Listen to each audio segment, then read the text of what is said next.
J'ai une question qui va susciter l'intérêt de bien des gens aujourd'hui. Si on n'est pas théologien, si on est même sans instruction, est-ce qu'on peut comprendre la Bible? Nous aurons une réponse claire à cette question aujourd'hui à l'émission À travers la Bible.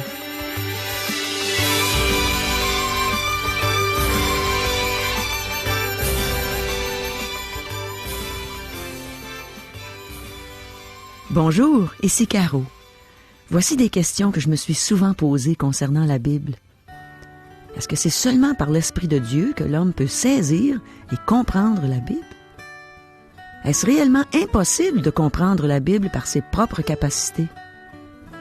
Comment pouvons-nous être certains de dépendre du Saint-Esprit? Comment est-ce que la parole de Dieu peut devenir vivante et efficace dans ma vie?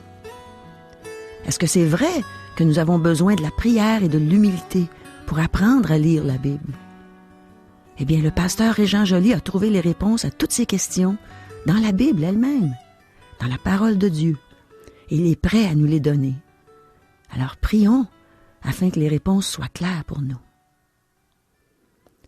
Mon Dieu, on sait que tu as des belles choses en réserve, tu veux nous enseigner des belles choses dans ta parole aujourd'hui. Alors aide-nous, Seigneur, donne-nous des oreilles à nos cœurs, des oreilles qui vont comprendre profondément ce que tu veux nous dire.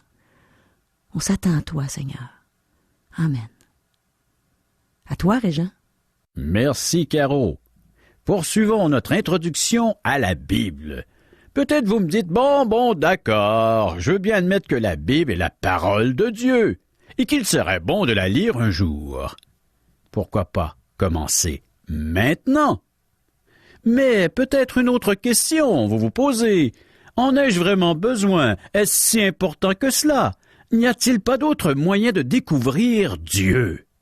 Pour répondre, je vais tout d'abord considérer le psaume 119, parce qu'il exprime bien l'importance que Dieu attache à sa parole au travers de l'auteur, en l'occurrence, le roi David. Sur les 150 psaumes, le 119e est de loin le plus long, avec 176 versets qui remplissent 5 pages de texte dans une célébration, un hymne à la parole de Dieu.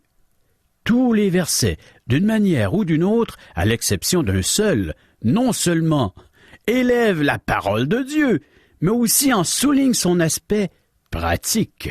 Par exemple, le verset 105, et je cite, « Ta parole est une lampe à mes pieds, une lumière sur mon sentier. » Cela veut dire, chers amis, en d'autres termes, que les textes sacrés font office de carte routière pour nous guider dans notre cheminement de vie.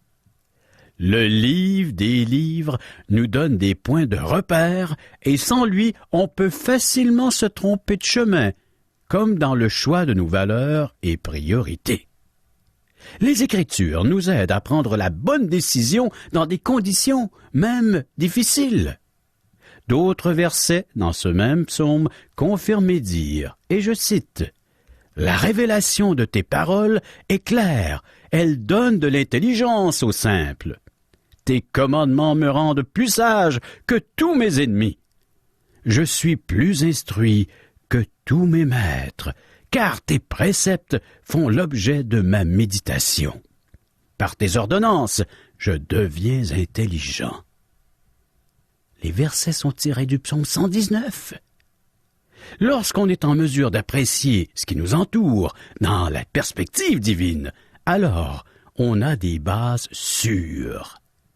Nous nous assoyons sur du solide et on sait faire la part des choses, c'est-à-dire distinguer le vrai du faux, le bien du mal.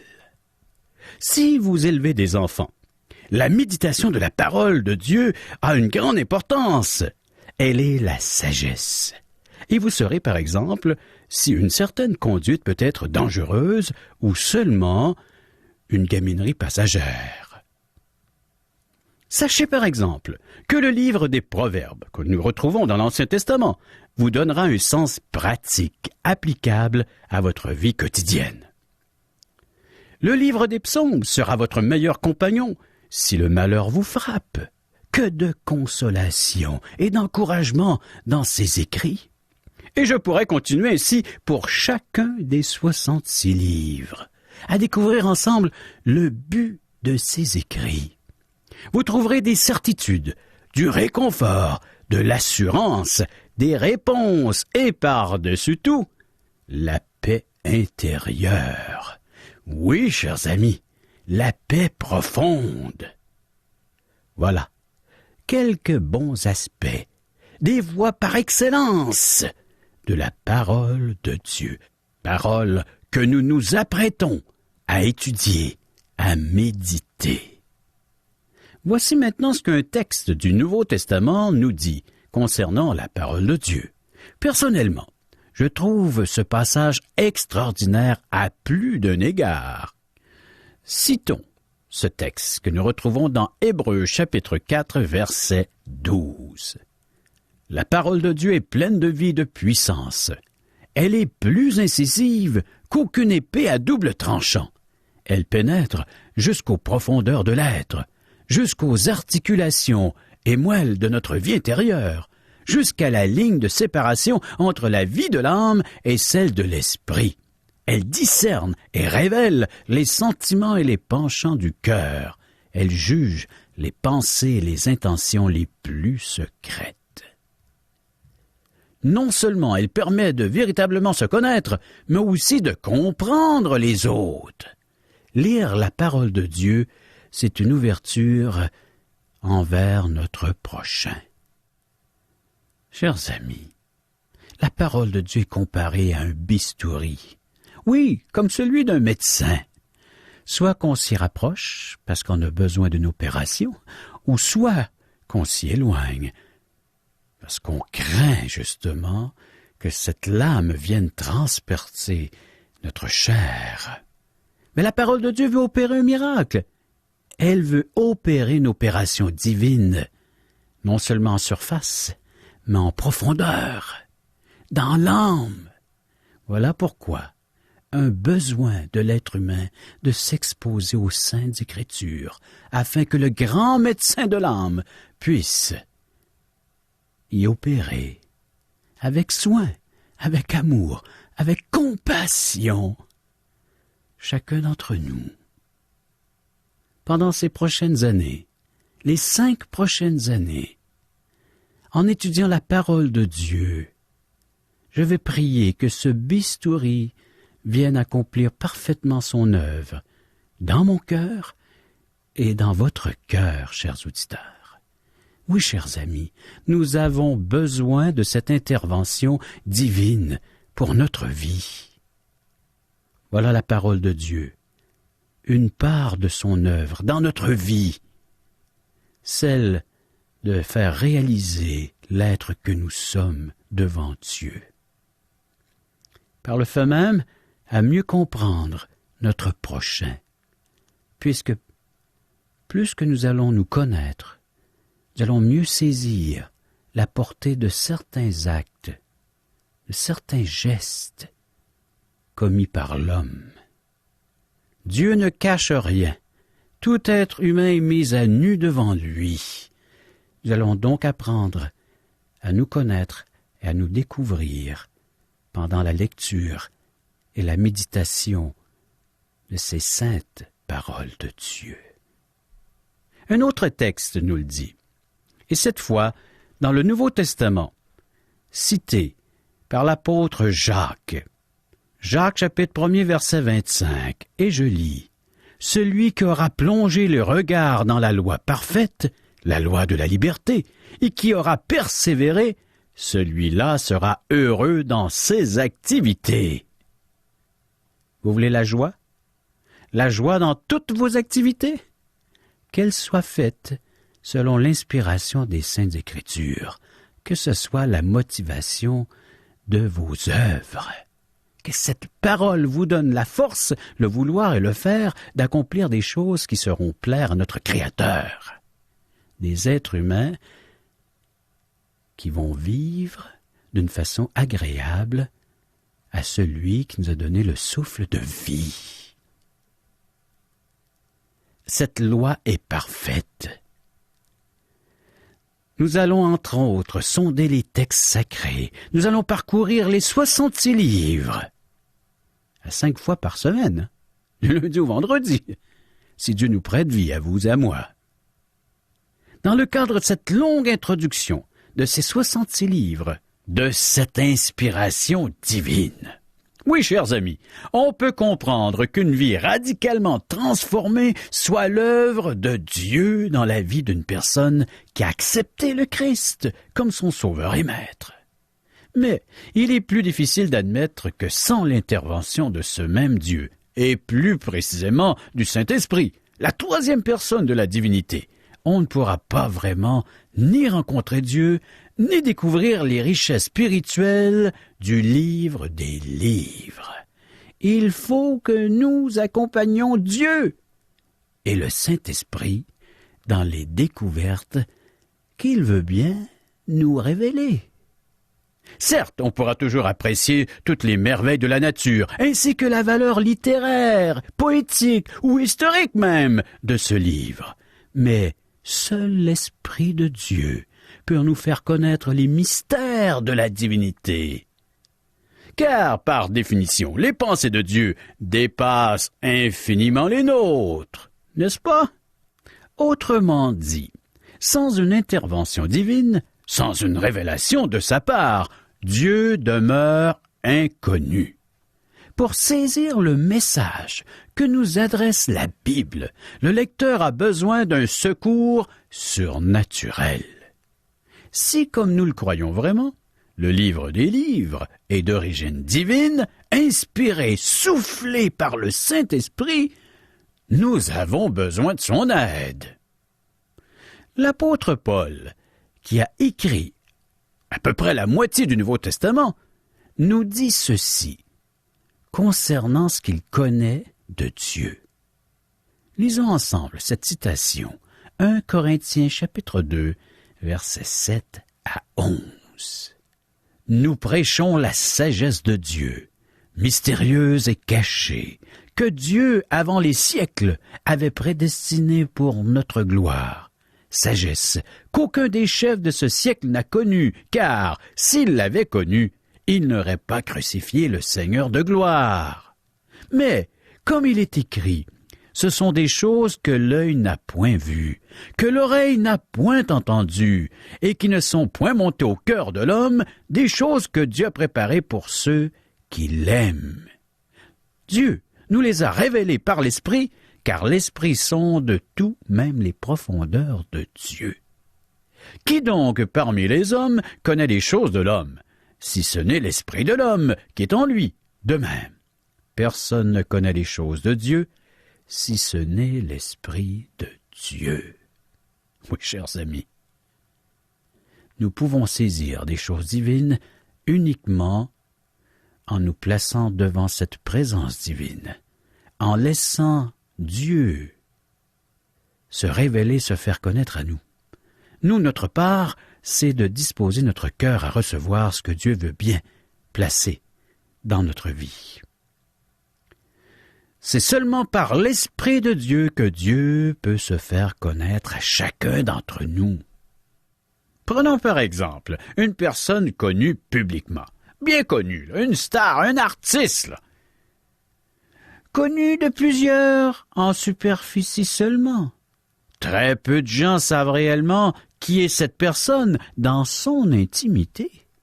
De même, tout le monde dit connaître Dieu. Mais qui peut vraiment le connaître? Il n'est possible à l'homme de connaître Dieu que si Dieu lui-même lui accorde cette chance. Cette chance, chers amis, elle nous est accordée à l'instant même par sa révélation des Saintes Écritures, au moyen du Saint-Esprit. Oui, chers amis, le livre des livres, la Bible, c'est un livre différent de tous les autres. Ce n'est pas seulement un livre inspiré, c'est-à-dire un souffle du Saint-Esprit, mais aussi un livre fermé, jusqu'à ce que l'Esprit de Dieu ouvre notre cœur et le rende accessible par sa parole. Finalement, si Dieu n'ouvre pas notre esprit, notre cœur, nous verrons seulement une gentille petite histoire, mais c'est tout. C'est pourquoi nous devons entreprendre la lecture de la Bible avec révérence et humilité, quel que soit notre degré d'intelligence ou niveau d'éducation.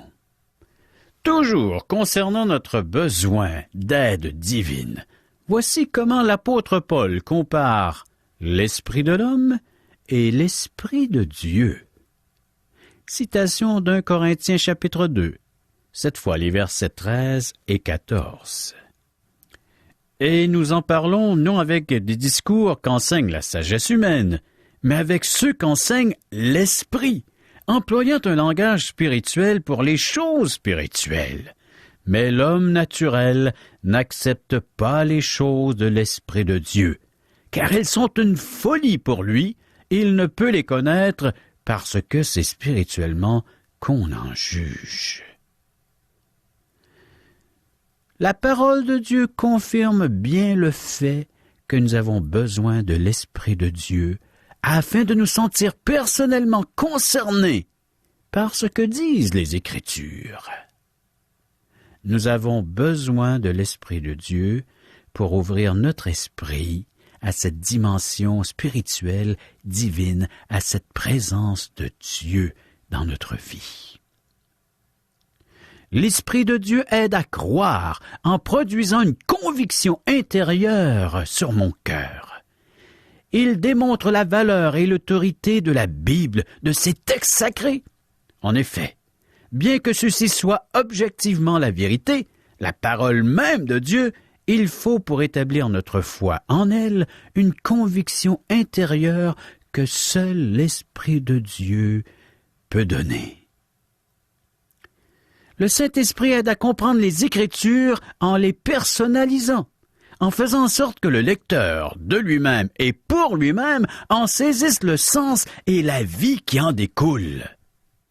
Dans un commentaire sur un des livres du Nouveau Testament, le réformateur français, du nom de Jean Calvin, a dit ceci: « Il n'y a que ceux qui sont éclairés par le Saint-Esprit, qui aient des yeux pour voir ce qui devrait être clair et visible à tous. » Chers amis, laissez-moi vous raconter cette histoire d'un étudiant à qui j'avais dit de lire l'Évangile de Jean. Il le lut à 2 reprises, sans que cela ne lui fasse aucune impression. C'est alors que je lui ai dit, je lui ai même demandé, « As-tu prié avant de lire ces écrits? De demander à Dieu de t'ouvrir l'esprit, de mentionner à Dieu que tu étais sincère et que tu voulais recevoir de Dieu cette révélation qui découle de ces passages bibliques. » Parti avec ce conseil judicieux, il le lut, et pour cette fois le texte s'anima et prit vie. Il se sentait personnellement concerné et même interpellé, comme si cet évangile avait été écrit spécifiquement pour lui. Dieu, en effet, a promis qu'il éclairerait tout homme sincère qui le cherche, même à tâtons, selon ce que dit un des psaumes, que je cite, le psaume 112, verset 4. « La lumière se lève dans les ténèbres pour les hommes droits. » C'est Dieu qui met en nous une conviction intime, directe, démontrant d'elle-même que les Écritures sont d'inspiration divine. L'homme peut connaître les langues de rédaction de la Bible, l'hébreu et le grec, la grammaire, l'histoire de l'Antiquité, l'histoire des religions, etc. Il peut en savoir des choses. Il peut connaître même la Bible par cœur. Mais connaît-il Dieu?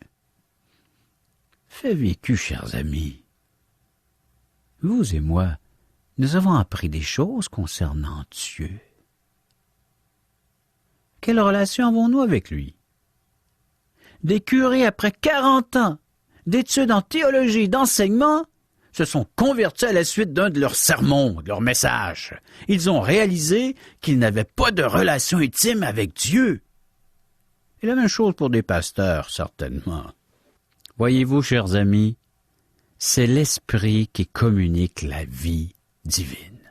Pour cette même raison, les Écritures peuvent être saisies par l'homme spirituel, même s'il a peu d'instruction et peu de connaissances. En conséquence, si quelques non-croyants disent ne pas accepter la Bible en tant que parole de Dieu, il n'y a rien d'étonnant. Au contraire, c'est tout à fait normal qu'ils disent cela, puisque nous venons de lire dans la Bible que l'homme naturel ne peut ni comprendre ni saisir ces choses divines. En ce qui me concerne, aujourd'hui, non seulement je crois que la Bible est la parole de Dieu, mais j'en suis absolument sûr. Et si j'ai cette conviction intime, c'est parce que l'Esprit de Dieu l'a rendue vivante et vraie dans mon cœur et dans ma vie. En fin de compte, pour croire, je n'ai pas vraiment besoin de preuves scientifiques, prophétiques, archéologiques, historiques ou autres, bien que celles-ci soient facilement accessibles pour qui est intellectuellement honnête et qui veut savoir. Supposons qu'on vienne à découvrir les sites des anciennes villes de Sodome et Gomorrhe, dont les existences sont encore mises en doute. Je n'en serais aucunement surpris, et cela n'ajoutera rien à ma foi. Puisque ces villes apparaissent dans la Bible, dans les textes sacrés, soufflés, inspirés par l'Esprit de Dieu, il ne fait aucun doute dans mon esprit que leur ruine se trouve quelque part, qu'on les trouve ou pas.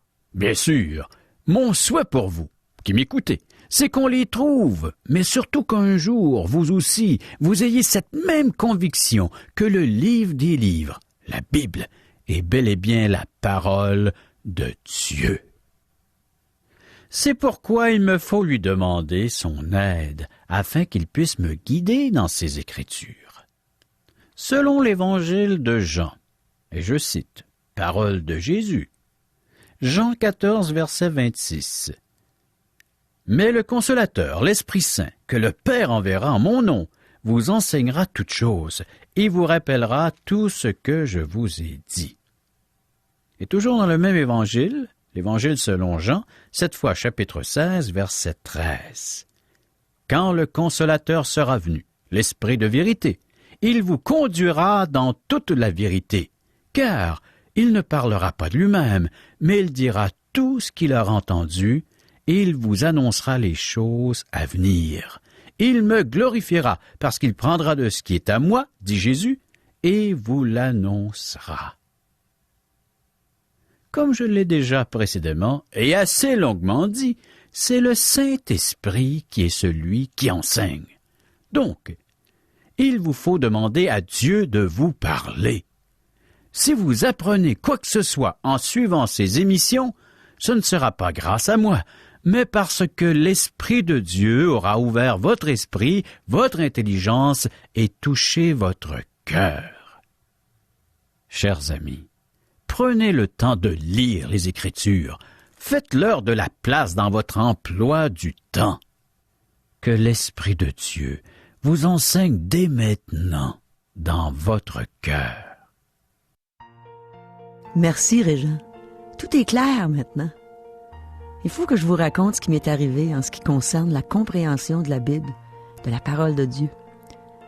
1 an avant de connaître Dieu réellement, quelqu'un avait essayé de me parler du Seigneur et puis il m'avait aussi encouragé à lire la Bible. À cette époque-là, j'ai pas voulu écouter ce qu'il voulait me dire, mais je suis quand même allée au rayon des livres au magasin Eaton, qui était un gros magasin de l'époque où tout le monde allait magasiner régulièrement, en tout cas les gens de Montréal. Puis j'ai acheté une Bible crampon. C'est tout ce que j'ai pu trouver. Alors j'arrive chez moi et je m'installe sur mon balcon au soleil en plein été et puis j'ouvre. Je dis bon, quand on lit un livre, on ouvre au début. Alors j'ouvre à la Genèse au chapitre 1, verset 1. Je commence à lire. Puis après 2 ou 3 versets, je dis bon, je comprends absolument rien là-dedans. Je referme le livre, j'ai dit bon, ça va faire un beau livre dans ma bibliothèque. Et j'ai cessé d'y penser. Mais 1 an plus tard, quelqu'un m'a parlé du Seigneur Jésus. Et j'ai réalisé que j'avais besoin de lui dans ma vie et que c'était lui qui pouvait me donner la vie éternelle et Bon, en tout cas, pour faire une histoire courte, je me suis repentie, j'ai accepté Jésus pour mon sauveur, mon Seigneur, et la personne qui m'avait parlé de lui m'a donné une Bible. Puis elle dit, maintenant, va lire chez toi. Et moi, toute ma vie, j'avais cherché l'amour, alors elle dit, lis l'Évangile de Jean, tu vas découvrir des belles choses, c'est l'apôtre de l'amour pour moi, l'apôtre Jean. Alors, j'arrive chez moi et je commence à lire, j'ouvre ma Bible, Jean chapitre 1, verset 1. Et je commence à lire. Au commencement était la parole. Et la parole était avec Dieu. Et la parole était Dieu. Et là, je comprenais ce que je lisais. Je comprenais que la parole, c'est Jésus. Chose que j'aurais pas comprise 1 an auparavant parce que j'avais pas encore reçu l'Esprit de Dieu, comme Régent nous en a parlé aujourd'hui. Et puis, plus loin, pour ceux d'entre vous qui connaissaient peut-être un peu moins la Bible, au verset 14, c'était écrit « Et la parole a été faite chair, et elle a habité parmi nous, pleine de grâce et de vérité, et nous avons contemplé sa gloire, une gloire comme la gloire du Fils unique venu du Père. » Alors là, dans la même soirée, j'ai lu tous les chapitres de l'Évangile de Jean, sauf un, parce que là, il était rendu tard, puis j'étais fatiguée. Et puis, ça a été une découverte extraordinaire. Là, j'ai réalisé qu'on n'a pas besoin d'être un théologien, d'avoir étudié des années de temps pour comprendre la Bible. On a juste besoin d'être un enfant de Dieu. Et là, c'est notre Père qui parle à notre cœur. C'est Jésus, notre Sauveur, qui parle à notre cœur. Et on a son esprit en nous pour comprendre tout ce qu'il nous dit. On est un seul avec Dieu. On n'est plus jamais séparé de lui non plus. C'est merveilleux. Alors, la parole de Dieu, supposons que tu n'as aucune instruction, que tu n'as jamais vraiment appris grand-chose, tu n'as peut-être jamais lu beaucoup dans d'autres livres. Mais si tu deviens un enfant de Dieu, que tu ouvres la Bible, Dieu va te faire comprendre des choses merveilleuses. Et si tu n'es pas encore un enfant de Dieu, mais que ton désir, c'est de chercher, si tu ouvres la Bible et tu demandes à Dieu, ben éclaire-moi, montre-moi si c'est vrai que c'est ta parole, il va t'éclairer parce qu'il connaît ton cœur. Si ton cœur est sincère devant lui, il va se révéler à toi, jusqu'à ce que tu en viennes à saisir son message d'amour qu'il t'a donné, surtout lorsqu'il a envoyé son Fils unique mourir sur la croix pour toi. Alors, ouvre ta Bible et cherche. Dieu nous dit, cherche et tu trouveras. Si tu cherches et tu veux connaître Dieu, la seule place à aller, c'est dans la Bible. C'est là Dieu a laissé ses écrits, il a inspiré les prophètes, il a inspiré les apôtres dans le but de se faire connaître à toi. Alors il savait qu'aujourd'hui même tu lirais et tu comprendrais son message d'amour. Dieu t'aime, alors cherche-le et tu vas le trouver, c'est sûr.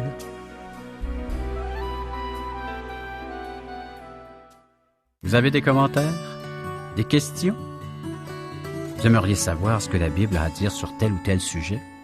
Écrivez-nous. Vous pouvez recevoir par le fait même des cours bibliques que nous offrons tout à fait gratuitement, ainsi que des invitations à assister à l'un de nos merveilleux déjeuners de l'espoir, offerts à la grandeur du Québec, où vous pourrez entendre des témoignages de vie transformées par le message de la Bible.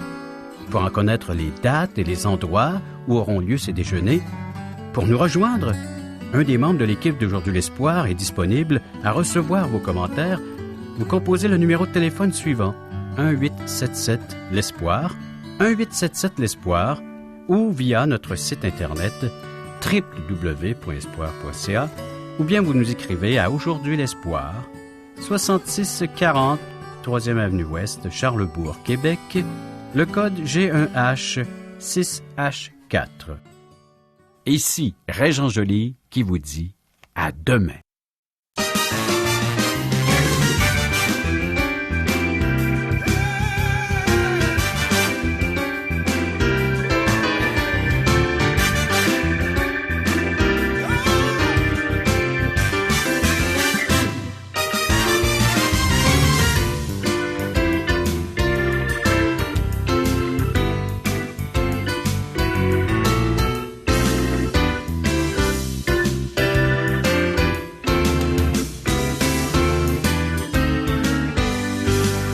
Cette émission vous a été présentée par Radio Espoir.